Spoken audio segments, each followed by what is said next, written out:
Getting stuck in a cycle of negative self-esteem is like trying to balance a bicycle when you're not moving. Maybe you beat yourself up over every little thing you say, or that sneaky inner critic keeps telling you how stupid and worthless you are.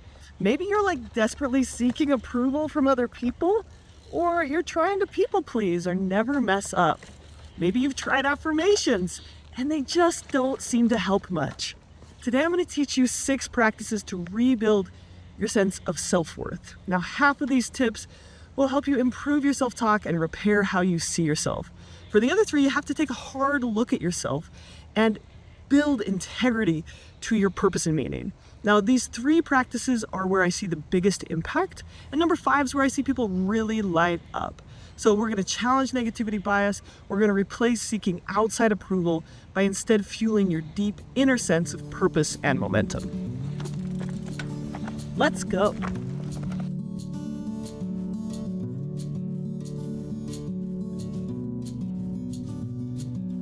Okay, deep and lasting self-esteem doesn't come from saying nice things to ourselves.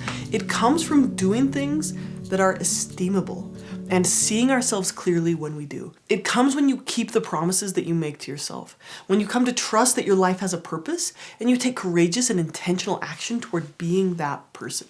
Just like how it's hard to balance a bicycle when you're not moving forward, it's impossible to love or even like yourself when you aren't living with purpose and direction. So first off, can you visualize what it would look like when you feel sure that you are a valuable human and your life path is lining up with your mission? You might think that you can't, but let me show you, this is one of the most powerful ways to improve your self-esteem, and it's to get clear on what you want your life to be about. If you value kindness, but you constantly yell at your husband, then no amount of positive self-talk is going to restore your self-esteem. If you value kindness and you work hard to learn better ways to communicate, and you start to see that relationship grow stronger and closer, then you're naturally going to start to like yourself more. Deep, lasting self-esteem comes from purpose and integrity more than positive affirmations. So the first step to building that deep sense of self-trust is to clarify your values. What kind of a person do you want to be? What do you really care about? Is it kindness? Is it connection? Is it music? Is it self-improvement or charity or learning? When your time comes to die and you look back with satisfaction on your life, how will you have spent it? Now, if you don't know what you want your life to be about, then you can't align yourself with it. It's like riding your bike, but you have no direction. But I just wanted to ask you which way I ought to go. Well, that depends on where you want to get to. Oh, it really doesn't matter. As long as I can... Then it really doesn't matter which way you go. But when you have direction and purpose and you start moving forward, it feels easier to balance. For me, I value adding light and love to the world. I value education and self-improvement, loving and serving others, and challenging myself to improve. Now, the awesome thing about values and bicycles is they don't have to be at their destination to be balanced. They just need to be moving forward. Values are a direction. They're something we're working on in the present moment, and they're not something we have to achieve. But when you know the direction you want to go and you start moving toward it, you won't feel so shaky and insecure. Now, defining your life's direction might feel a little bit overwhelming. I get that. But I've got you, right? On my website, I have a free, simple values clarification exercise, which will take like 10 or 20 minutes of your time. And when you've identified and written your values, you can also give them more power by creating a vision board. And then just spend a couple minutes each day visualizing your life with these values. And when you do this, you'll find that as you go out and live, you'll know what to do to make them a reality. Okay, now you might start feeling really bad about yourself here. You might think like, oh, I value good relationships, but I'm really lonely, or I keep messing them up. Or I value hard work, but I can't get a job. If we want to build a life full of integrity and purpose and meaning, we've got to constantly redirect our attention away from our regrets and ask, what's one small action I can take in the right direction today? We've got to shift our attention to our valued action. I'm going to learn a new job skill. Or I'm going to text a friend. Taking that action gets us moving and it helps us like ourselves more. You have to shift your regrets into action. Okay, so the foundation of healthy self-esteem is integrity to your values. But one thing I see with people who are trying hard but still feel terrible about themselves is that they fuel low self-esteem with a bad habit of self-criticism. And this is a habit. Most people don't even realize they're doing it. They might say stuff like, I'm so stupid, I'm such an idiot, I'm such a screw up, I'm too sensitive, I'm so fat and ugly, I ruin everything in relationships. The constant name calling is going to knock you off your course. So it's time for a new rule, new habit. So this is number 2. Personal name calling and put downs are not allowed. You've got to replace name calling with a growth mindset. So instead of saying, I'm so stupid, say, I'm still learning. Or I haven't figured this out yet, but I'll keep trying. We got to replace like perfectionism with compassion. So instead of saying like, I should have never made that mistake, it was so stupid, that gets replaced with making a mistake is human. I'm going to learn from this and try again. So to make this exercise more powerful, I want you to write down the names you call yourself and then write down the helpful lines that you'll replace them with so that you're ready when you need them. When you have your list of negative names, you can even ask a therapist or a friend or even AI to help you write out these replacement phrases. Because a lot of times we have a hard time coming up with them when our brain's been stuck in a rut of self-criticism for a long time. And then you could also like take a screenshot of them or take a picture of them and put them on your lock screen on your phone. Don't put your negative list there. You don't want to reinforce that. So, I'm such an idiot becomes I'm still learning. Instead of I'm such a loser, use I'm going to work hard and do my best. Good things will come. This will feel awkward at first. It might feel fake or pandering because you're not used to your new self-talk. But we are doing mental reps here. It's like swinging a golf club for the first time. Like, I have no idea how to play golf, but it takes practice to replace bad habits with new mental muscle memory. Okay, here's the second thing that makes you insecure. It's mental filtering. So negative mental filtering is when you ignore all the good things you do and you place a ton of attention on your mistakes, your flaws, your shortcomings, and your awkwardness. Now, most people don't notice that they're doing it, but let me ask you a question. Let's say that at work, you get 9 good jobs or thank yous and 1 piece of criticism. Which one will you think about at night? The criticism. This is negativity bias. Your brain naturally focuses on the negative and filters out the positive. For some people, this becomes a deep rut where they literally cannot think of anything good about themselves. So instead, let's retrain your brain to start noticing the good. It's not that it's not there. It just feels like you never do anything right because you've trained your brain to ignore the good things that happen. You've conditioned yourself to look for the bad and punish yourself with that over and over again.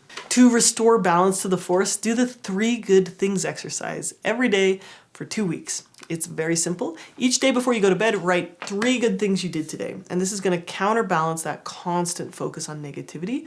It's going to train your brain to look for the good you do. Research shows that this simple exercise for 2 weeks can lead to a positive mood for 6 months, like a measurable decrease in anxiety and depression. Okay, so now we've got an idea of where we're going, and we're learning to protect ourselves from the things that throw us off course. Now we're going to start to build up our momentum. We're going to explore your gifts.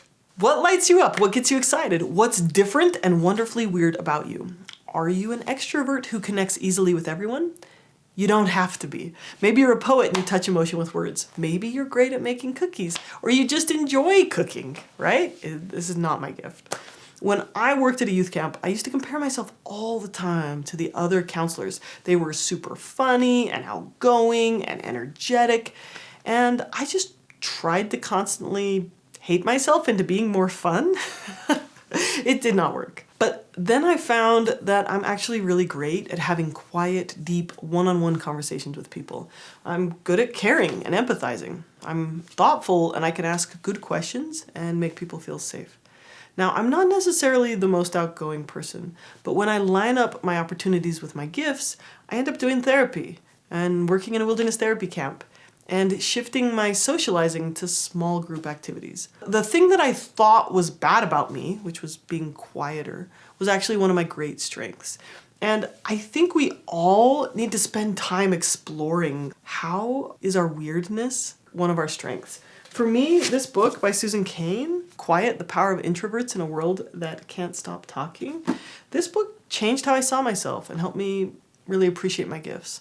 So that's my encouragement, is like take some time to journal about your unique and weird gifts. Okay, number 5, take a small action to use your gifts in service of someone else. So do you love plants? Give someone a flower or some harvest from your garden. Are you a bookworm? Post a positive and thoughtful book review online, or recommend your favorite book to your friend, or build a little lending library. Are you nerdy about D&D? Start a club, or a group, or a dungeon. Like, I honestly do not even know the word, but I bet you do. I bet someone out there does. Please put it in the comments, okay? Don't be like, oh my gosh, I have to serve with my gifts. Just look around. I bet there is always someone in need. Be friendly toward an outcast. Sit with someone who's having a hard time. Take a meal to a sick friend or an elderly relative. Find a place to volunteer, right? This, I guarantee you, this is more powerful than affirmations. You are needed. There is good to do in the world, and you can step up. You can make a difference. I recently heard a story about a father, and his son was struggling with low self-esteem. So he started taking his son to an elderly neighbor's house each week. They would talk with the neighbor and help her out with the little things on each visit. And then one week the father was out of town, and the son went on his own. And when the father returned, the son's face was like glowing with pride as he told his dad how he fixed the neighbor's computer, he helped her figure out the remote control, and he took her trash cans to the curb. Like, I get so excited about this because as soon as someone stops dwelling on how bad of a person they are, and they start to connect and help and love and serve, they start to get this light in their eyes and this bounce in their step. Now, like, this is not going to be comfortable or easy or even self-focused, but it's going to make you more proud to be yourself. This last one, number 6, is accept compliments by just saying thank you. Like, this is another one that's going to feel awkward at first, but I am serious. When someone says something nice to you, accept that compliment and say thank you. To help it stick, write down the compliment in a notes folder on your phone. That's it. Enough said. Okay, here's the last thing. I promise, okay? Stop trying to hide yourself. Show the world the weird things you're passionate about. Get excited about fossils, or anime, or laughing loudly, or sea glass. If you've got deep wounds and hurts, or weird passions, or awkward teeth, every time we hide ourselves, we accidentally reinforce that fear cycle. And when we show ourselves, we come to find that we are safe. Do not wait until you feel confident to take action. That is not how confidence works. We have to share ourselves first, and then the confidence is going to grow. Okay, so there you have it. 6 practices that will help you improve your self-esteem, from your thoughts all the way to the ones that touch at your core. You can build self-esteem in a practical way, and I hope you find that as you use these practices, you'll see for yourself that self-esteem isn't about ego or self-aggrandizement. It's rooted in belonging and contribution and purpose and authentic human connection. Okay, you got this. Pop this list into your phone and set some reminders to start taking action today. And again, if you'd like to do that values clarification exercise, check out the link in the description. Thank you for watching, and take care. Hey, real quick, if you found any part of this video helpful, I would really appreciate it if you give it a thumbs up or share it with someone who could benefit from it today. Really appreciate it. Thank you so much, and take care.